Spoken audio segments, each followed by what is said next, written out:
When someone we care about hurts us, it can really mess up our relationship with them.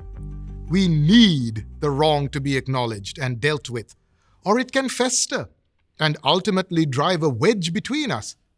It's the same in our relationship with God. But sin isn't just your regular run-of-the-mill offense. It is a big deal. Every sin, however small, bleeds out into every corner of creation, even the smallest lie, working to destroy what God made good. The penalty is death.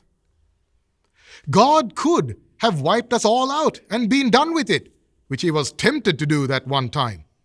But instead, by his remarkable grace, he provided a way to deal with sin once and for all.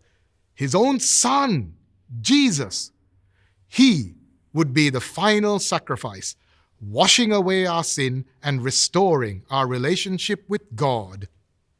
See, in Old Testament days, we had animal sacrifices, where you'd grab one of your best animals, like a goat or a lamb, and bring it to a priest with an altar who would, sacrifice it. The idea was that the animal takes your sin upon itself and dies in your place, making you right once again with God. But it was only ever a symbol, an illustration of what was to come. The prophet Isaiah, 700 years before the birth of Jesus, spoke of a person who would come bearing the sin and guilt of all people.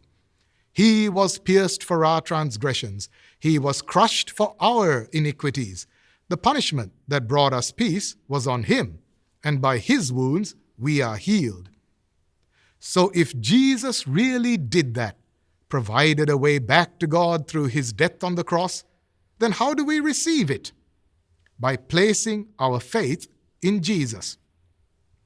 If we accept that we have turned from him, that his anger at our sin is just, and wholeheartedly entrust ourselves to Jesus as the only sufficient sacrifice for our sin, then we too can be free from sin and guilt and be reconciled with our Maker through his Son, Christ Jesus.